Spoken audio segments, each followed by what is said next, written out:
सुप्रभात सज्जन श्रोते हो. आत्मोपनिषद पान 177. इथे विष्णू स्मरण असं एक काव्य आहे. या काव्याचा अर्थ एवढाच आहे, विष्णूची 16 नावे स्तोत्र रूपाने संस्कृत मध्ये सांगितलेली आहेत. आणि विष्णू यातील धातू आहे विश म्हणजे व्यापणे. सर्वत्र व्यापून राहिलेलं जे चैतन्य तत्व आहे, त्या चैतन्यातूनच सर्व जीवांची, निसर्गाची अर्थात मानवासकट सर्वांचीच निर्मिती झालेली आहे.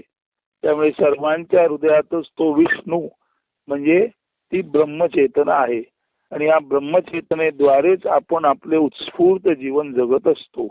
आणि हे उत्स्फूर्त जीवन जगताना जर आपणाला त्या मूळच्या ब्रह्मचेतनेचं स्मरण राहिलं तर, आणि ही ब्रह्मचेतना सर्व व्याप्त आहे, सर्वत्र विश म्हणजे व्यापलेली आहे, म्हणून आपल्यातील मूळ ब्रह्मचेतना जी सर्व व्याप्त आहे, अशा सर्वव्याप्त ब्रह्मचेतनेलाच विष्णू असं देवतेचं किंवा देवाचं नाव दिलेलं आहे.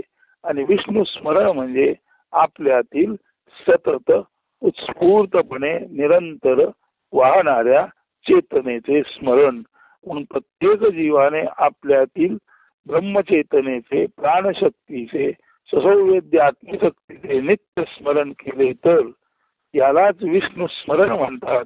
आणि हे विष्णू स्मरण जर आपण केले तर आपलं जीवन सुखपूर्ण होऊ शकतं. आणि या विष्णूची 16 तऱ्हेची नावं सांगितलेली आहेत. याचा अर्थ झोपताना काय नाव घ्यावे, प्रवासात काय नाव घ्यावे, संकटात काय नाव घ्यावे, म्हणजे एकाच ब्रह्मचेतनेला जी सर्व व्याप्त आहेत त्या चेतनेला सर्व व्याप्त म्हणून विष्णू म्हणतात. आणि सर्व व्याप्त चेतना सतत आपल्या हृदयामध्ये प्राणरूपाने स्पंदत असते. आणि सुसंवेद्य आत्मशक्ती रूपाने ज्ञानामध्ये सुद्धा ती स्पंदित होत असते. तेव्हा माणसामध्ये प्राणशक्ती म्हणून आणि सुसंवेद्य आत्मशक्ती म्हणून जी ब्रह्मचेतना स्फुरण पावत असते, जी अन्यत्र सुद्धा भरून राहिलेली आहे, अशी विष्णू चेतना, ब्रह्मचेतना, प्राणचेतना, सुसंवेद्य आत्मविद्यारूपी चेतना यालाच आपण सतत ध्यानामध्ये चिंतन ठेवायचे आहे. आणि कोणत्याही कोणत्या तऱ्हेच्या नावाने त्याचे स्मरण करायचे आहे, अशा अर्थी हे विष्णू स्मरण आहे. तर हे निवेदन नीट ऐकून आता पुढे हे विष्णू स्मरण जे संस्कृत मध्ये आहे त्याचं मराठी रूपांतर नीट ऐका.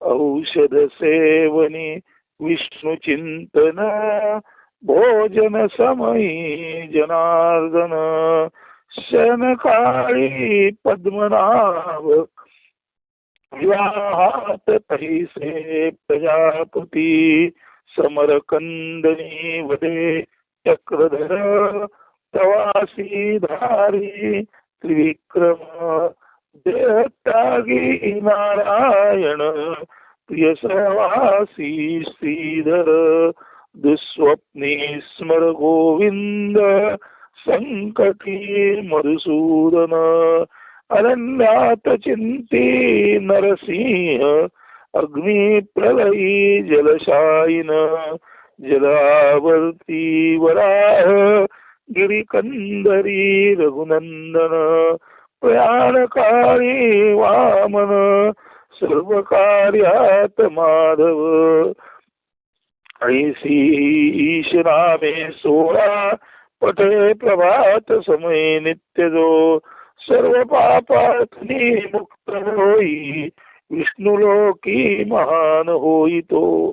म्हणजे औषध घेताना विष्णू हे नाव घ्यावं, भोजन करताना जनार्दन हे नाव घ्यावं, झोपेच्या वेळी पद्मनाभ हे नाव घ्यावं, विवाह जेव्हा होत असेल अर्थात स्वतःचा तेव्हा त्या जोडप्याने प्रजापतीचे नाव घ्यावं, रणसंगर असेल किंवा युद्ध असेल किंवा चक्रधरी नाव घ्यावं, प्रवासात असताना त्रिविक्रम नाव घ्यावं, आपण मृत्यूशय्येवर आहोत अशा वेळी नारायणाचे नाव धारण करावे, प्रिय सहवासी म्हणजे आपल्याला प्रिय जिथे आहे अशा प्रिय माणसाच्या सहवासात अर्थात पत्नी किंवा इतरही मित्र सहवासात श्रीधर हे नाव घ्यावे, वाईट स्वप्न पडलं तर गोविंद गोविंद म्हणावे, संकटात सापडले असताना मधुसूदन म्हणावे, करण्यात सापडलो, वाट मिळत नाही, अशा वेळी आपण जेव्हा बावरून जातो तेव्हा नरसिंह या नावाचे चिंतन करावे.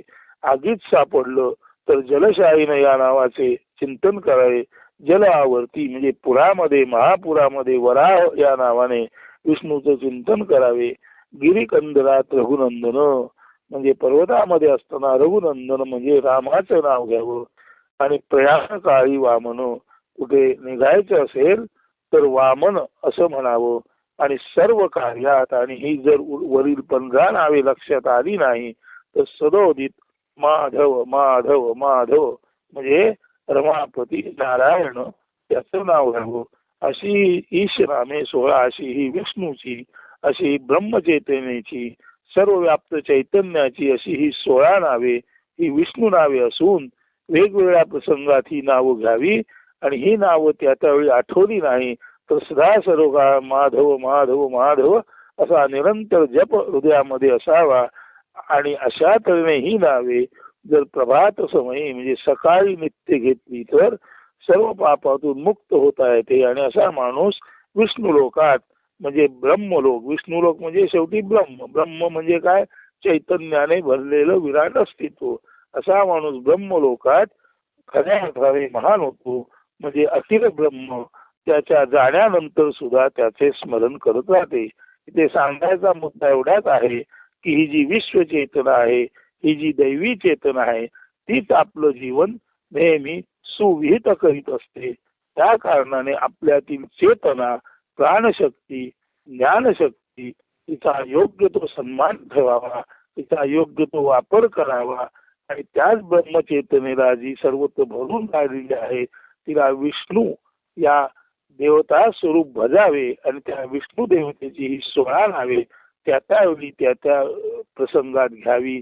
आणि शक्यतो सकाळी उठल्या उठल्या ही 16 नावे एकत्र घ्यावीत.